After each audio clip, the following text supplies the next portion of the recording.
Okay, let's just go back to your childhood here in Knoxville. You're from a family, you were born here? I was not born here, but moved here really early. I was, 2 years old, so really grew up in Knoxville.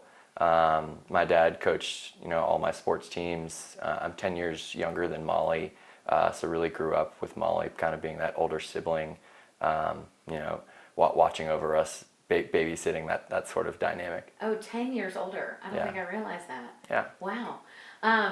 So you grew up in Farragut, I grew up in Farragut. and you probably had a pretty normal, I would expect a normal childhood. Your dad was in the FBI for a long time, which that's a pretty cool job. Yeah, I'd say I have a pretty amazing childhood. Grew up in a nuclear family. I have three older siblings.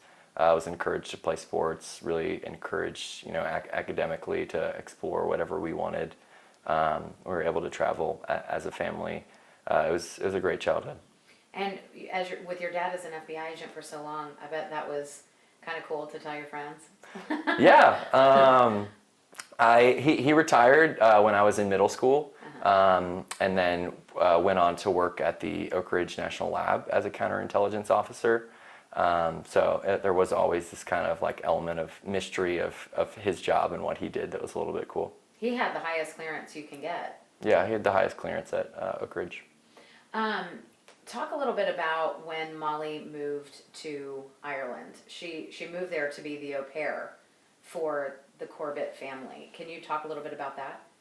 Yeah, so this was 2007, I believe, and Molly was exploring opportunities. She always loved to travel and loved to babysit, whether it was me and my brother Stuart growing up or kids in the neighborhood. She had always really loved kids, so it seemed kind of like a natural fit. She looked at opportunities around the world, and this just seemed like a really good opportunity where Jack and Sarah were really young. I can't remember if they were 2 or 4 or even younger than that. And she had learned that the mother had died. Didn't know the circumstances, but seemed like a place where she could really help the family and move to an English-speaking country, which was also was an added benefit. Yeah, just a fun experience. Yeah. Probably having no idea that she would eventually marry the father, Jason Corbett. Yeah, absolutely no idea and plans to get involved romantically. It just seemed like a good opportunity for her to help the family. And when she was calling home during that time, I know this was a while ago, but to the best of your memory, she seemed happy, was falling in love with him, things were progressing normally? Yeah, I mean, it's a decent period of time, so I would say there's definitely, a spectrum. And initially there was no romantic elements, that she was, loving and taking care of the kids, and kind of a slower progression. And not as much as you can imagine was communicated to me as far as like the romance elements, me being in middle school at the time. But it was definitely a slower progression, and we went to visit as a family the following year in 2008, where we first saw the family together. And what was that like? It was really cool to go to Ireland. We instantly fell in love with the kids. Jason was very hospitable, and it was a really fun trip. So you're probably at this time excited for your sister, hoping that things had gone well, that she maybe found a good partner and a family and all of these things. Yeah, I was definitely really excited. I thought it was a good fit. Molly had always, wanted to be a mother, and had this incredible relationship with Jack and Sarah. And yeah, I was just happy for them, and they were planning to move to the U.S. They got married here in Knoxville. So it was great to have them back home too. Where did they get married? They got married at, what's it called? At a church? No, what? It's a venue. Yes, it's a venue. I could look it up real quick. It's kind of by Cherokee Country Club. It's on the river. Mansion. Oh, the Blunt Mansion? Yes. Oh, did they Not really? not the Blunt Crescent Mansion. Bend. No. Shoot, we'll figure it out. It's no Yeah, we'll figure it out. Sorry. It's okay. Bleak I'm just House. curious. Bleak House. What is it? Bleak House. Oh, Bleak House. Yes. Right there on Kingston Pike. Yes. Yes. Okay. Okay. Got it. Right, it's close to Cherokee, right? Yeah, kind of. Okay. Yeah. Yeah. Okay. At this, so everything was happy. The family was happy. Your family was happy. Yeah. Any indication that things were not right, or were things good around this time? From my perspective, things were good. Like I said, there may have been things going on. I was in high school by the time they got married, but from my perspective, it seemed like a loving, happy family. Okay, so this all happened. They moved back to North Carolina, and this all happened one night in 2015. Yes.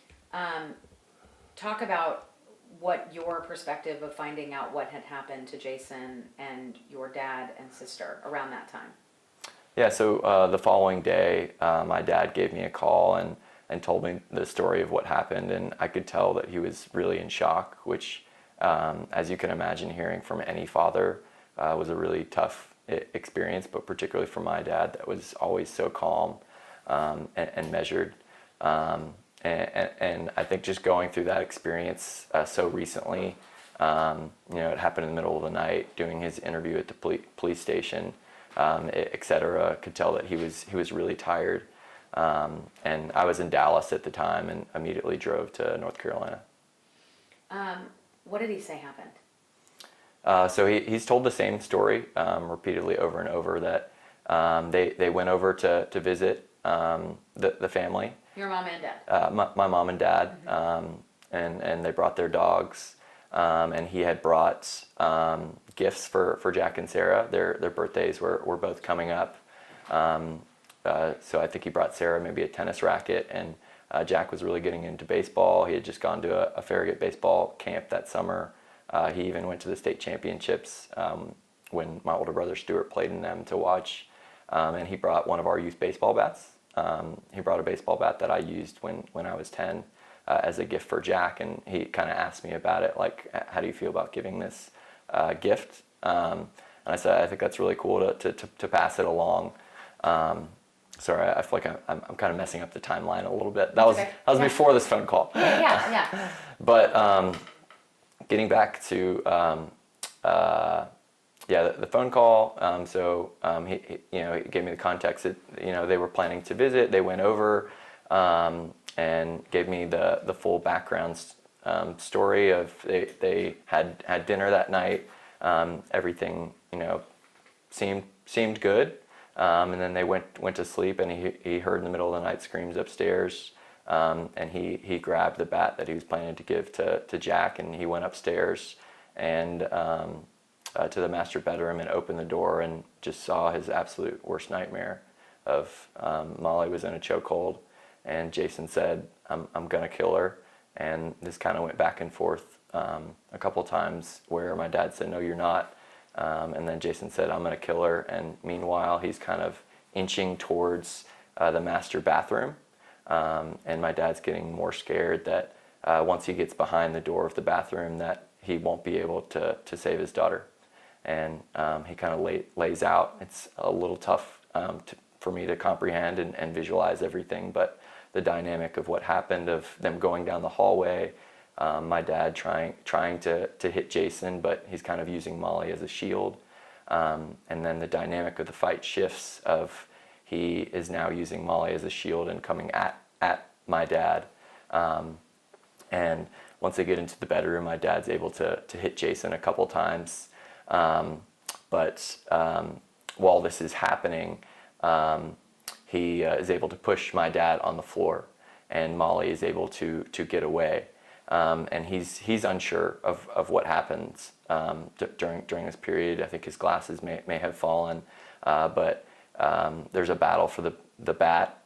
My dad is wrestling with Jason. I think he may have been able to elbow him in the nose or something, and he's able to wrestle the bat. And then he hits him a couple more times, and he falls on the floor. And he immediately calls 911. They do CPR, and they rule that he has died. And he voluntarily goes to the police station, gives his statement, and Molly does as well. I ask about Molly, and he says she's in really bad shape. She's in shock. Describes how she threw up on the driveway after the incident. And they're just trying to do their best to keep her, under control. And he's really thankful that he has the children at the time. so she kind of still has that maternal voice to keep going. And he asks, when can I get there? Growing up in this family it's such a normal childhood, I'm sure that you were in complete disbelief that this had happened to your family. Yeah, it was really hard. I mean, I can't really imagine this happening to any dynamic, but we had a great strong family growing up. We all were able to go to college. My dad having a high security clearance, my mom being a professor. It's just really hard to comprehend any of the gravity of the situation. And then your dad and sister were both charged with second-degree murder. So fast forward, immediately after the incident, the police department said that it looked like it was self-defense.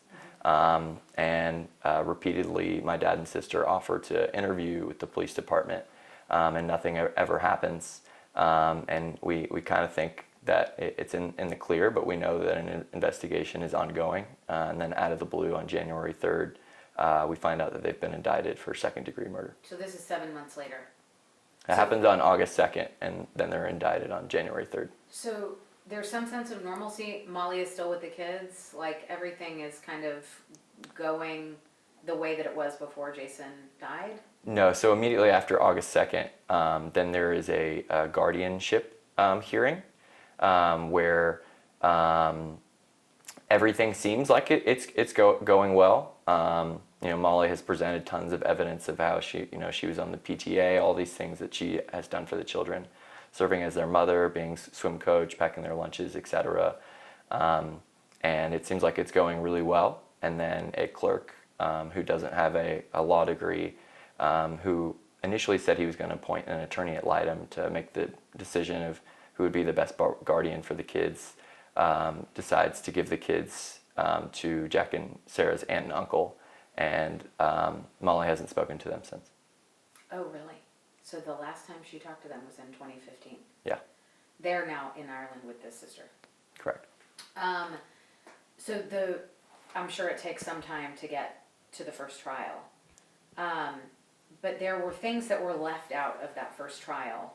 But they were found, both your dad and Molly were found guilty and sentenced to, I believe, 20 years in prison. Found guilty of second-degree murder. Correct. When that all was going on, when the trial was all going on, can you just reflect and talk a little bit about what that was like on you and your family? Yeah, as you can imagine, the trial was extremely stressful, but we never could have imagined that outcome based on the evidence that was presented. There were very large things that were kept out of the trial, like the children's statements, for example, were not admitted whatsoever. So immediately after the incident, the kids interviewed with Department of Social Services and a child advocacy center, where they explained why the brick paver was in the room. Jack said that his father was acting very stressed for no reason. Some other things that kind of helped piece the story together. But then 5 months later, they did a Skype interview where the guardians are in the room, where Jack recants his story. So the judge decided that instead of letting the jury decide which was more truthful, just to omit everything. So that was a major piece that was not included in the trial. But at the trial, as you can imagine, we were very stressed, but we felt like the evidence was definitely in our favor, and we thought the jury was gonna follow the law and listen to the judge's instructions, and that's not what happened. Was there abuse, according to Molly, was there abuse in that relationship prior to this night in 2015? Yes, absolutely. From my perspective, as you can imagine, being a sibling, I was mostly shielded from that. It was kind of filtered through my mother. The only things that I can attest to is seeing some of his behavior, like playing golf with Jason. And he's golf is typically a place where it's a sanctuary away from your phone. You might have one off, but he's constantly calling and texting Molly. went to a get together at my brother's house over Memorial Day weekend, and saw him, yell at Molly, and some other circumstances like that. But I think there's kind of a cognitive dissonance of, you never want to believe that somebody is an abuser, and I wasn't given the direct information necessarily in this relationship. Did your dad know about that? I believe that he did. Okay, so the trial happens and they're both found guilty. I'm sure that hit your family very hard. What were your feelings moving forward? You were thinking your dad and sister are going to go to jail for 20 years? Yeah, so I was at the trial every day, and immediately when the verdict was read, Molly said, I'm so sorry, Dad. I wish I'd never screamed. And we had a couple moments with them before they're handcuffed and taken away, and my dad said, you're going to be a good son, you're going to be a good brother. Sorry. It's okay. You're going to be a good husband, you're going to be a good father. And he gave me his wedding ring. And it felt like he was going to die in prison. I cannot imagine. How was your mom holding up during that time? It was really, really hard on my mom. On top of this, they were in prison in North Carolina. So it made it very difficult for her to visit them. She also, her cancer came back while they were incarcerated. So not having that support system of my dad and them being away was incredibly difficult. How is she doing now? She's doing really well right now. Good. Thank you. So during this time, I'm assuming the plan was to hopefully file an appeal. What was that process like? Just talk me through it. The appeal process was super long, but we felt, you can never feel too confident in the appeal process, just because the odds are not in your favor. I think less than 5% of cases get overturned. But we had a really great attorney in Doug Kingsbury, who later continued on with Molly, and there was so much evidence in our favor. It just felt like it was going on forever, and that it was never going to happen. But it was pretty unbelievable when it did. So the things that were left out of the trial came to light. The judge ruled that they should be granted a new trial. So the North Carolina Court of Appeals, which was later affirmed by the North Carolina State Supreme Court, said that they did not receive a fair trial on a number of fronts, one of which was the kids' statements being omitted, which was a major part. There were a couple other elements, but I think one of the most important things is that they ruled that Jason was the sole aggressor in the incident. So the new trial happens, and how does that, it ends in a plea deal. So did it never make it to trial a second time?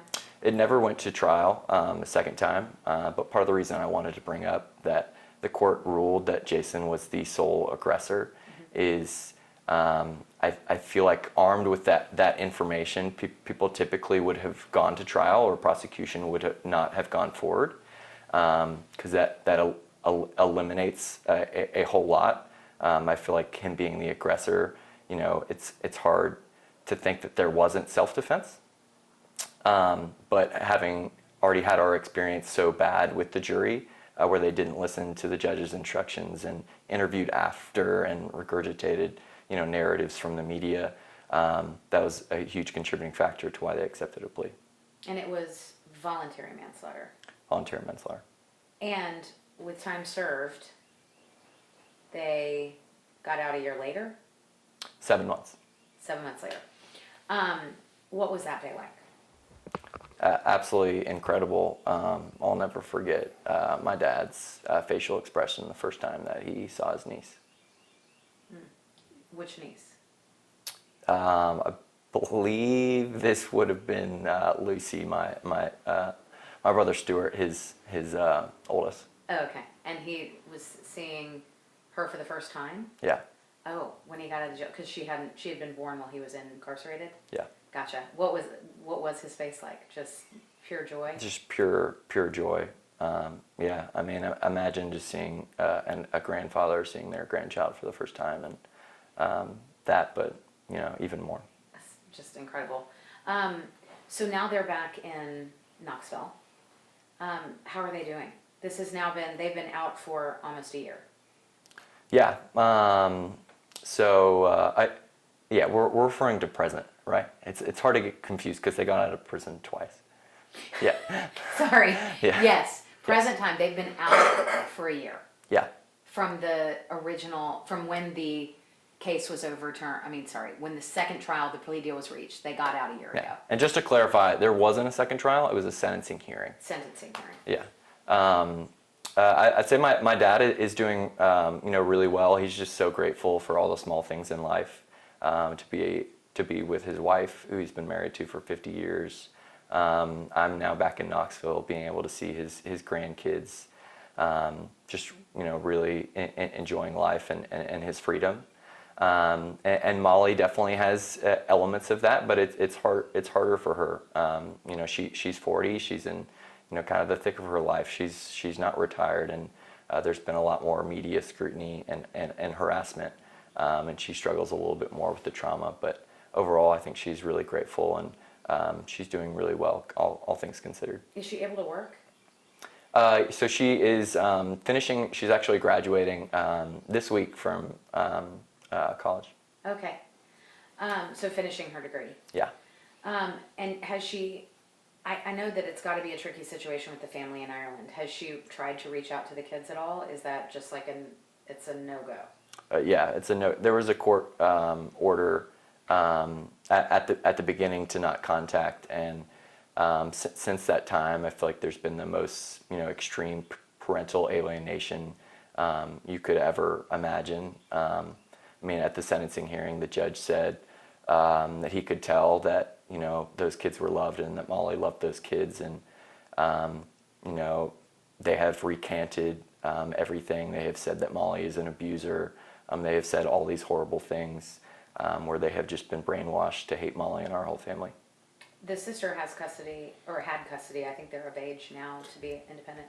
But what does Molly think of that? Just what has happened with the kids and the sister? It's incredibly sad. It's kind of incomprehensible. She was the only mother that they've ever known, and they've been taught to hate her, and told all these stories that never happened. So it's almost as if they're trying to inflict as much pain on Molly as possible. Is there a part of you that understands their hurt and the sister's hurt over this? It is a tragedy for everyone involved. They lost their father. She lost a brother, but to react and teach someone to hate and brainwash them to change their memory is incomprehensible, and I can't imagine trying to do that. I was reading something about the sister basically saying that she's not only sad to lose her brother, but that his character had been so badly damaged that it was like a smear campaign against her brother. Coming from the other side of this, I'm sure you could understand how fiercely she's defending her brother and the kids. Yeah, I think that no one wants to believe that someone they know, and especially someone that they love, was an abuser. But there is an incredible amount of evidence to support that.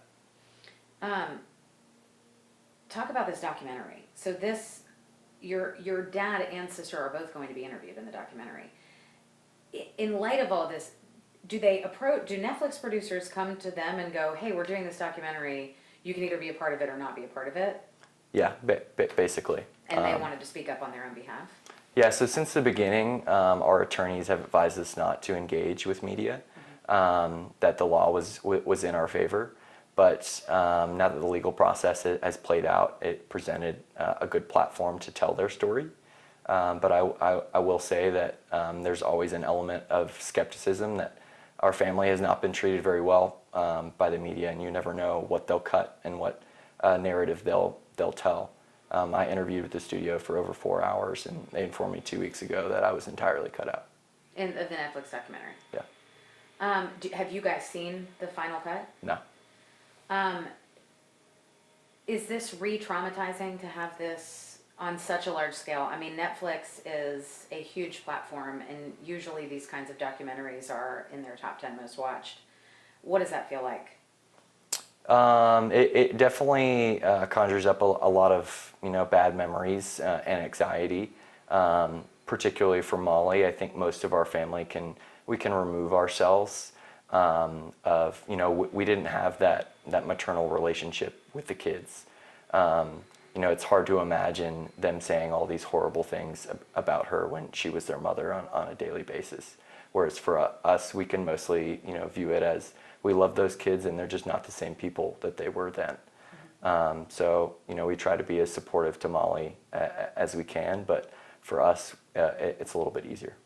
How are her and your dad feeling leading up? I believe it comes out on Thursday. How are they feeling leading up to this?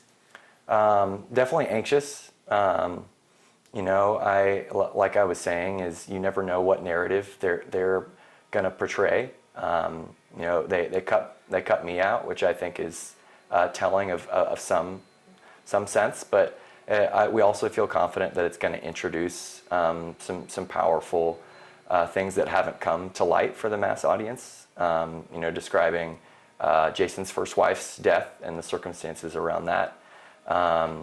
Let's talk about that. Okay. So the coroner ruled in Ireland that she died of an asthma attack. But you said the standards there are different from the standards we have in determining cause of death here in the United States. Correct. So at the sentencing hearing, there were medical examiners, expert medical examiners and pathologists that testified and said that they could tell from the autopsy that she definitively did not die of an asthma attack. And our expert witness said that it should have been investigated as a homicide. So the official, because you emailed us about this. Let's get to this. That what we stated in the article, which was quoting an Irish newspaper about the cause of death, that is incorrect. Is that official documentation? Is that official record? Yes. So it is on the court record transcript. They testified that she did not die of an asthma attack. The state said that they couldn't definitively rule how she died, and they don't want to theorize. But she had no pre-existing heart condition. She died in the middle of the night. And our expert witness said that it should have been investigated as a homicide. What do you think happened to her? I think that she was strangled. What do you think of Jason Corbett? Knowing what I know now, I think he was this very extroverted, friendly guy in the public sphere, but behind closed doors, he was an abuser, which hopefully will come to light in the documentary. Molly had recordings of him yelling and at least being verbally abusive and in front of the kids. So I have a much different picture now than what I did then. One of the things that came out of their original pictures after this whole incident, your dad and Molly looked to not have obvious signs of a struggle on their body, no physical. What do you make of that? Yeah, so I think it explains, in their interviews, they never said that it's not like, they said that Molly was punched or my dad was punched or anything. That Jason had Molly's hair, in his fingertips, that goes along with the story of Molly being strangled. They never said that, they suffered injuries. My dad was, pushed on the floor and had, maybe scuffs on his knees, but, this whole time they have regurgitated the same story of they did not suffer any injuries, and it's an absolute miracle. And Molly says he was physically abusive or also verbally abusive, or both? Physically and verbally abusive. How do you think your family is going to handle this whole, the press around this documentary? I think that our family has experienced 10 years of this, and we've been able to remarkably, weather the storm. Um, we've been able to continue living. My mom, beat cancer. I've gotten a degree. My brother has had children. We have gotten married. So I think we're a really strong family, and regardless of what comes out, we'll continue to move on. What's it to be like back in, because you're newly back to Knoxville. Your dad and sister are fairly new back to Knoxville. What's it like to be here with such public information about your private lives? To me, it's not that much different from before. When I was in Knoxville, I just try to be as supportive to my sister as possible. I feel like I have a really good reputation here, growing up in Farragut, and I've been, fairly successful since, and, have committed to civic opportunities. So for me, it doesn't impact too much, but just trying to be as supportive to my sister as possible. Do you think y'all move forward from this, like after the all the press around it dies down? I mean, do you predict a normal life for you guys living here? Yeah, I think, if you think about all that we have gone through, my sister losing her kids, them being sentenced to 20 years, everything that has happened, the fact that they're doing so well, I feel confident that we will thrive after this. Good. Anything I missed that you would want to touch on? Trying to think. We've covered a lot. We have covered a lot. Yeah, there is one thing. This kind of goes in hand with, so when the North Carolina State Supreme Court wrote their ruling, they said that Jason was the sole aggressor, which I think is extremely powerful. But in conjunction with that, I feel like there have been a lot of conspiracy theorists, tabloids, particularly from Ireland, on social media, trying to come up with this narrative that it was premeditated. And I just want to, go through kind of the thought process of, so in order for that to be true, that means that a 65-year-old man who went to law school, who was in the FBI for 30 years, that he planned to kill his son-in-law, who was 20 years younger, had 100 pounds on him, with a 17-ounce youth baseball bat. You don't think that he would have come up with something better? Was there ever a moment in your life that you doubted the innocence of your sister and dad? No. And I don't think that any evidence has ever been presented to suggest that their story is false. There was something else I wanted to ask you, and it just escaped me about that.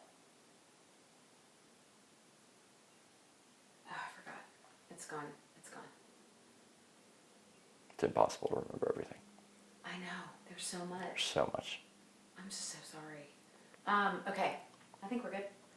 We're going to probably post this whole thing on our streaming app. Okay. Oh, I remembered. What is the significance? You said you have been informed that your entire interview, your 4-hour interview with Netflix, has been taken out of the documentary. You said, I think that's telling about what the narrative is going to be. Why do you believe that? And what do you think is telling about it?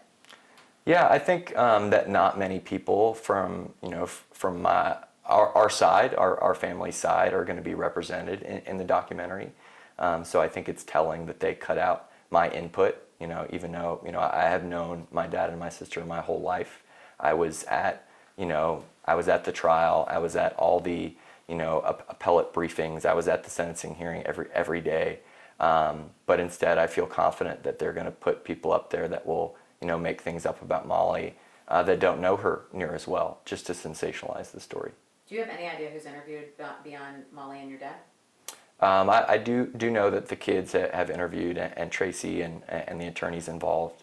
I know that one of Molly's bridesmaids interviewed.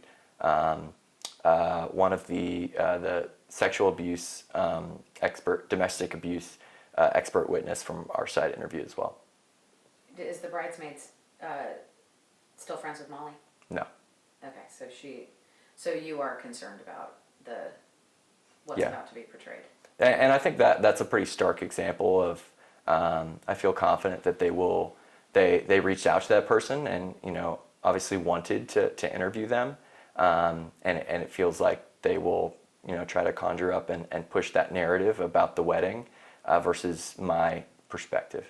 Are you surprised that, or I mean, I know you agreed to the interview. Are you surprised that Molly and your dad agreed to do the Netflix documentary? I am. I think that they were under a lot of pressure that it was going to be published anyway, so it'd be better if they told their story. Okay, that's all. All right.